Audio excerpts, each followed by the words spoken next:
ইসলামী bank পিএলসির কাজ করছি গতকালকে থেকে আমরা স্টার্ট করছি এবং আজকে রাতের মধ্যে ইনশাল্লাহ আমাদের শেষ হয়ে যাবে এবং আমাদের আজকে সব এটিএমের যত বুথে কার্যক্রম ইনশাল্লাহ রাত 12টা থেকে এখান থেকে চালু হয়ে যাবে ইনশাল্লাহ। এবং অতীতের তুলনায় এবার মনে করতেছি অনেক বেশি সাড়া পাবো এই বাণিজ্য মেলায়।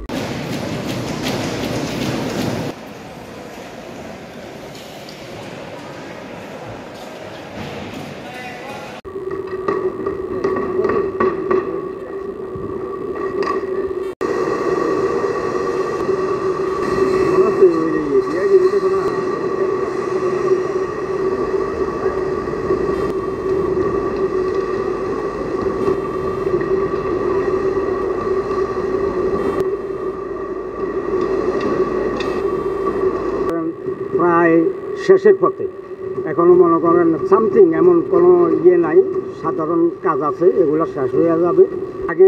আগের বছরগুলোর তুলনায় এখন মনে করেন মেলার কাজ সময়টা আগের থেকে মোটামুটি ইনশাল্লাহ ভালো হবে। আগামী দিনও মনে হয় আমাদের এই যে উদ্বোধনের পরে ইনশাল্লাহ মেলা ভালো জমবে। আমরা অধীর আগ্রহে আমরা মূলত এখানে এসেছি আজকে, কারণ আমরা যতটুকু শুনেছি 1 তারিখে মেলার উদ্বোধন অনুষ্ঠান শুরু হবে, তো সেই জন্য আজকে আসছি যে কবে এই মেলা শুরু হবে। অধীর আগ্রহে আমরা দিন গুনতেছি যে কবে শুরু হবে এই মেলা। আর আমরা এই মেলায় প্রতি বছর দোকান নিয়ে আসি, ব্যবসা করি। হ্যাঁ, আমাদের ব্যবসা খুবই ভালোই হয়, তবে আমরা এখন দোকানের কাজকর্ম করতেছি।